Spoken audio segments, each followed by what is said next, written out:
واقف نہیں ہے، جو من کے اندر جو ہے وہ پھوٹتی ہے اور ذہن کے اندر لڑائی لیتی ہے. تو عرض کرتا ہے حضور وہ اشعار جو ابھی زبان پہ نہیں آئے، جو ابھی میرے کانوں نے نہیں سنے، کریم پروردگار نے وہ سن بھی لیے اور آپ کو بتا بھی دیا ہے. حضور نبی کریم صلی اللہ علیہ وآلہ وسلم کو اور پھر حضور کا غلام عرض کرتا ہے اشعار تو عربی کے اندر ہے لیکن میں اردو میں ترجمہ سنا کے دیتا ہوں آپ کو. عرض کرتا ہے یا رسول اللہ صلی اللہ علیہ وسلم میں سوچتے ہوئے آ رہا تھا کہ جب یہ پیدا ہوا تھا، جس نے آج میری شکایت لگائی ہے آپ کی بارگاہ میں، جب یہ پیدا ہوا تھا تو حضور ہماری محنت کے دن شروع ہو گئے. یہ سوتا نہیں تھا تو ہم نہیں سو سکتے تھے، یہ کھاتا نہیں تھا تو ہم کھا نہیں سکتے تھے، یہ پیتا نہیں تھا تو ہم پی بھی نہیں سکتے تھے. حضور اگر یہ بیمار پڑ جاتا تھا نا تو کبھی کسی طبیب کے پاس اور کبھی کسی طبیب کے پاس اٹھا کے اسے لے کے جاتے تھے تاکہ یہ ٹھیک ہو جائے، کہیں مر نہ جائے. حالانکہ بیماری اور موت دو الگ چیزیں ہیں. تو حضور ہم اسے اٹھا کے کبھی کسی طبیب کے پاس لے کے جاتے، کبھی کسی طبیب کے پاس لے کے جاتے. حضور میں سوچتا ہوا آ رہا تھا کہ جب گرمی کے دن آتے تھے تو میں اسے ٹھنڈی چھاؤں مہیا کرنے کے لیے دن رات کام کرتا تھا. جب سردی کے دن آتے تھے تو میرے آقا صلی اللہ علیہ وسلم میں اسے حرارت پہنچانے کے لیے سارا دن پتھروں کو توڑتا تھا. میں نے جو کمایا ہے اسی کی خاطر کمایا ہے، جو بچایا ہے اسی کے لیے بچایا ہے. میں نے جو کچھ بھی کیا ہے اس کے مستقبل کے لیے جو ہے وہ کیا ہے. آج یہ کڑی نوجوان بن گیا ہے اور کما کے میری ہڈیاں جو ہے وہ کمزور ہو گئی. آج میری کمر جھک گئی ہے، یہ سیدھا کھڑا ہو گیا ہے. میری امید پوری ہوئی کہ یہ ہرا بھرا ہو گیا ہے، اب اس کی چھاؤں میں بیٹھ کے باقی کی سانسیں گزار دیں گے. لیکن کیا ہوا؟ یہ جوان ہوتا گیا، اس کے تیور ہی بدل گئے، اس کی آنکھیں سے تماچے کو چڑھائی. یہ میرے ساتھ کلام اس انداز سے کرتا ہے کہ نوکروں سے بھی ایسی باتیں نہیں کرتا، اس انداز سے نوکر کے ساتھ بھی بات نہیں کی جا سکتی. تو پھر میں نے اپنی ساری زندگی کی محنت کو جھٹلا دیا. میں نے کہا اب میں نوکر بن کے ہی اس کے پاس رہ لوں گا، نوکر بن کے ہی زندگی گزار لوں گا. کم از کم نوکر کو کھانا تو مل جاتا. کہتے جب اس کے اشعار ختم ہوئے تو اس نے ودوحا والے مکھڑے کی طرف نگاہ ڈالی. حضور نبی کریم صلی اللہ علیہ وسلم کی داڑھی مبارک آنسوؤں سے تر تھی. بہتے ہوئے آنسوؤں میں میرے اور آپ کے آقا صلی اللہ علیہ وسلم اٹھتے ہیں، اس نوجوان کو گرے بان سے پکڑتے ہیں اور حضور نبی کریم صلی اللہ علیہ وسلم ایک جملہ 3 مرتبہ ارشاد فرماتے ہیں. حضور فرماتے ہیں نوجوان تو اور تیرا مال سب کچھ تیرے باپ کا ہے، تو اور تیرا مال سب کچھ تیرے باپ کا ہے، تو اور تیرا مال سب کچھ تیرے باپ کا ہے. آج یہ نہ سمجھا کرے جب اونچی پوسٹ میں بیٹھ جاتے ہیں تو یہ سب کچھ میری محنت ہے. نہیں یار، دیکھا کرے کہ مجھے اس سٹیج پہ لانے کے لیے جو ہے میرے باپ نے کیا کیا محنت کی ہے، کتنی دھوپ اس نے برداشت کی ہے، کتنا عرصہ وہ میرے سے جدا رہا ہے، ہماری جدائی کو اس نے برداشت کیا ہے. اس نے مجھے اچھے شوز لے کے دیے ہیں اور خود ٹوٹے اور پھٹے ہوئے شوزوں کے ساتھ اس نے عید بھی گزار دی. یہ بھی کبھی سوچا کر. مولا کائنات علی المرتضیٰ شرف خدا علیہ السلام ہر میں کعبہ میں داخل ہوتے ہیں اپنے دونوں شہزادوں کے ساتھ. امام حسن بھی ساتھ ہے، امام حسین بھی ساتھ ہے. آدھی رات گزر جاتی ہے، آدھی باقی ہے. آپ کے کانوں میں کسی کی آواز پڑتی ہے، رو رو کے وہ اپنے رب سے معافی مانگ رہا تھا، گر گڑا کے جو ہے انتظار کر رہا تھا. آپ نے شہزادوں کو فرمایا جاؤ اسے لے کے آؤ. لایا گیا آپ کی بارگاہ میں. وہ اس حال میں آیا کہ اس کے جسم کا ایک حصہ فالج زدہ تھا اور وہ اپنے جسم کو گھسیٹ کے مولا کائنات کی بارگاہ میں حاضر ہوتا. آپ نے فرمایا کیا ماجرا ہے؟ اس نے کہا میں بڑا گناہگار ہوں، میں بڑا گناہگار ہوں. میں مختلف قسم کی برائیوں میں مبتلا تھا. میرا باپ بڑا نیک تھا, اس نے مجھے بڑی نصیحتیں کی. آخر ایک روز میں اس کی نصیحتوں سے تنگ آ گیا اور میں نے اسے مارا. جب میں نے اسے مارا تو وہ فوراً حرم کعبہ میں آ گیا اور اس نے رو کے اپنے رب کے حضور میرے لیے بد دعا کر. ابھی اس کی دعا ختم نہیں ہوئی تھی کہ میرے جسم کا ایک حصہ فالج میں مبتلا ہو گیا. مجھے اس غیبی سزا سے پتہ چل گیا کہ میرے باپ نے میرے لیے بد دعا کر دی.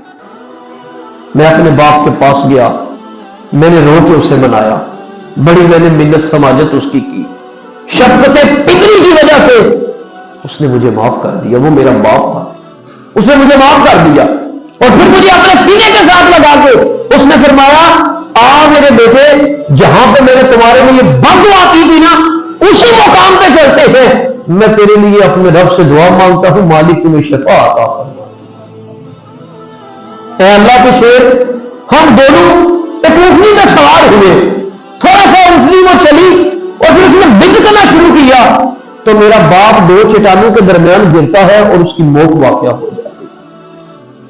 اب میں اکیلا آ گیا حرم کعبہ میں اس دن سے آ کے رو رہا ہوں اور اپنے رب سے معافی مانگ رہا ہوں, لیکن مجھے شفا نہیں مل رہی. آپ نے فرمایا, کیا واقعی تمہارا باپ تمہارے سے راضی ہو گیا تھا؟ اس نے کہا, اے اللہ کے شیر, میں آپ کے رب کی قسم کھا کے کہتا ہوں کہ میرا باپ میرے سے راضی ہو گیا. کہتے ہیں پھر مولا کائنات علی مرتضی شیر خدا نے چند نوافل ادا کی, ہاتھ اٹھا کے دعا مانگی. جب دعا مکمل ہوئی تو آپ نے فرمایا, کھڑا ہو جا.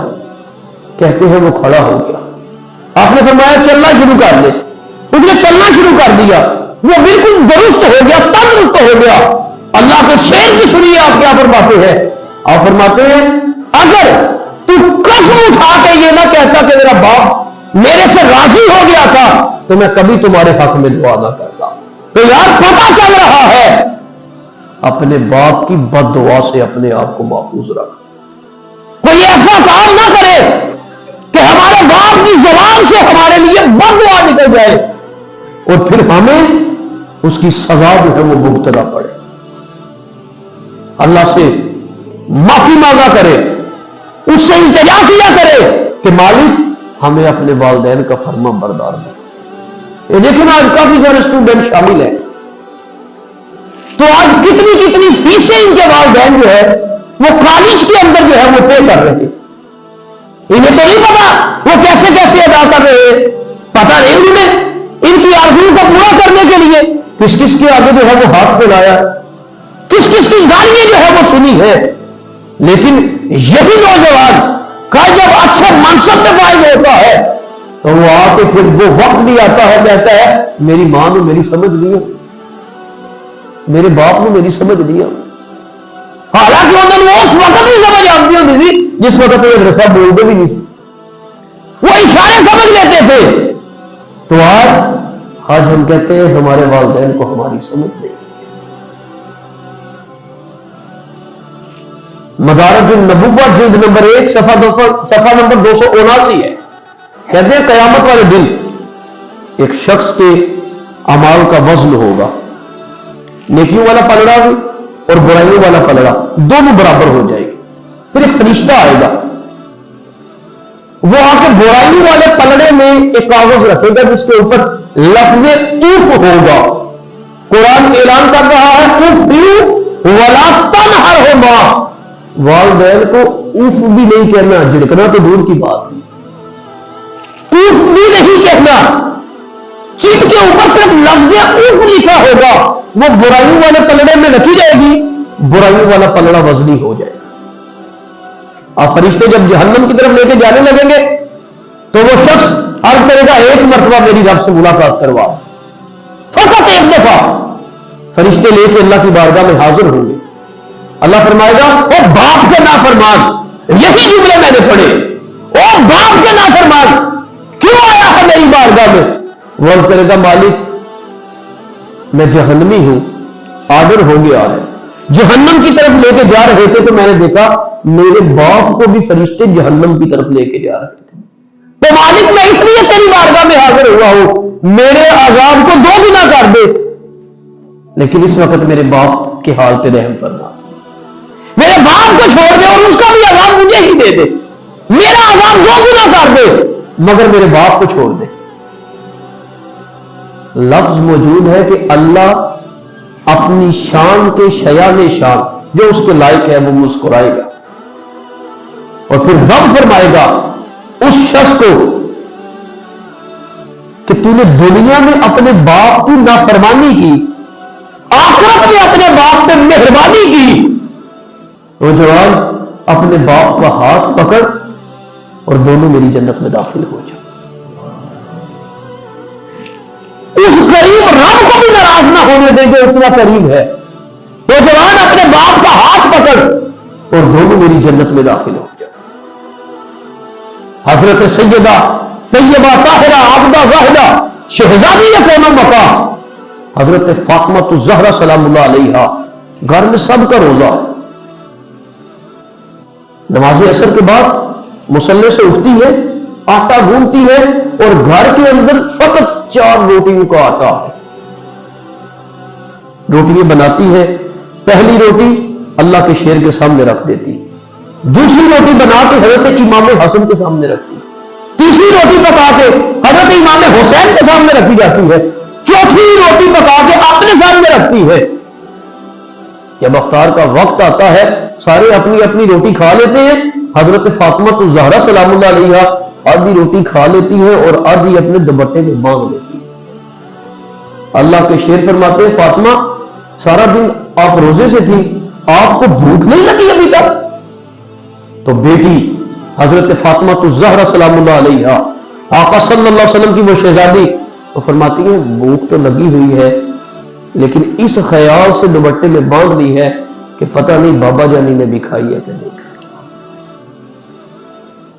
میرے والد صاحب نے بھی کھائی ہے کہ نہیں کھائی، بھوک ہے مجھے مگر اس خیال سے دوپٹے میں باندھ لی ہے کہ پتہ نہیں میرے والد صاحب نے کھائی ہے کہ نہیں کھائی۔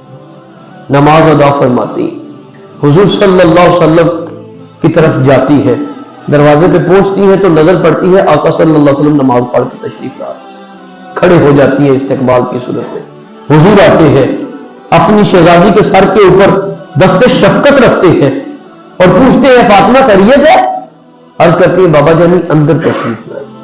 حضور اندر جاتے ہیں، بیٹھتے ہیں باپ اور بیٹی، اور بیٹی عرض کرتی ہے بابا جانی فقط اس لیے آئی ہوں سب نے روزہ کھولا ہے، میں نے آدھی روٹی کھائی ہے تو آپ کا خیال آ گیا ہے، پتہ نہیں میرے والد صاحب نے بھی کھانا کھایا کہ نہیں کھایا۔ تو آقا صلی اللہ علیہ وآلہ وسلم سنیے کیا فرماتے ہیں۔ حضور فرماتے ہیں میری بیٹی اچھا ہوا تم آ گئی، وگرنہ آج چوتھی رات بھی تمہارے باپ کی بغیر کھانے کے ہی گزر، آج چوتھی رات بھی یوں ہی گزر جاتی۔ حضور فرماتے ہیں اچھا لاؤ روٹی میں کھاتا ہوں۔ تو وہ جنتی عورتوں کی سردارہ ورز کرتی ہے نہیں بابا جانی آپ کو نہیں دینی، آج میں اپنے ہاتھ سے اپنے باپ کو روٹی کھلاؤں گی۔ تو یار اب تو تصور ہی ختم ہو گیا ہے، کھلانا تو ایک طرف رہا، تصور ہی نکال۔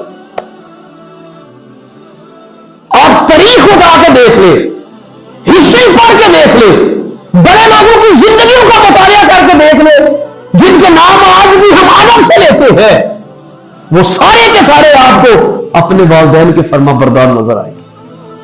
آج اسی لیے تاریخ نے انہیں فراموش نہیں کیا، تاریخ نے انہیں اپنے سینے کے ساتھ جو ہے چمٹا کے رکھا ہوا ہے کہ وہ والدین کے فرما بردار گزرے۔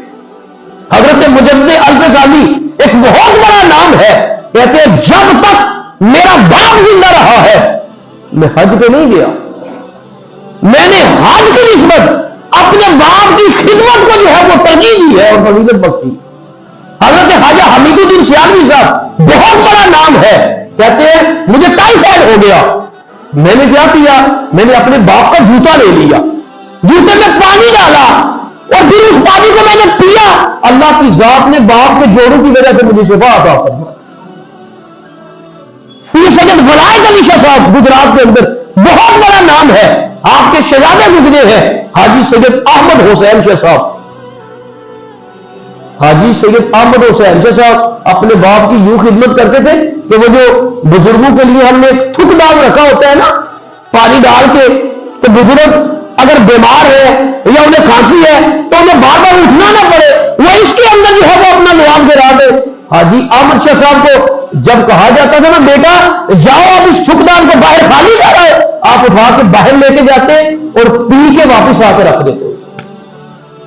زمین کی نظر نہیں کرتے تھے، اپنے وجود کی نظر کرتے تھے، اپنے اندر جو ہے وہ ڈال لیا کرتے تھے۔ اور میں نے بزرگوں سے سنا ہے کہ جب حاجی سید احمد حسین شاہ صاحب دنیا سے گئے ہیں، بندہ دنیا سے چلا جائے دل بند ہو جاتا ہے کہ حرکت میں رہتا ہے؟ جی بند ہو جاتا ہے، لیکن حاجی احمد حسین شاہ صاحب جب دنیا سے رخصت ہوئے ہیں اس پانی کی برکت تھی کہ قلب پھر بھی جاری تھا، قلب پھر بھی جاری تھا۔ تو اس لیے والدین یہ قدرت کا انمول تحفہ ہے۔ اکثر سفر کر رہے ہوتے ہیں تو پیچھے گاڑیوں کو لکھا ہوتا ہے کہ سب کچھ میری ماں کی دعا ہے۔ یار پیڑ تیرے تو کے ظلم پیتے، اس نے کیا تمہارے اوپر ظلم کیے ہوئے؟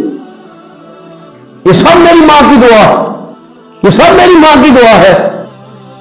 یار جس نے نہ دھوپ دیکھی ہے، نہ چھاؤں دیکھی ہے، نہ گرمی دیکھی ہے، نہ سردی دیکھی ہے، نہ آپ کی جدائی دیکھی ہے، آپ کو پروان چڑھانے کے لیے اس نے کیا کیا جتن کیے ہیں، اس کی گالیاں سنی ہے، اس کے سامنے ہاتھ پھیلائے ہیں، اس کے گھر میں رات کے اندھیرے میں وہ گیا ہے اور اس نے کہا اس کو بیٹے کی میں نے فیس ادا کرنی ہے اور آخری تاریخ ہے، مجھے اتنے پیسے دے دو یار۔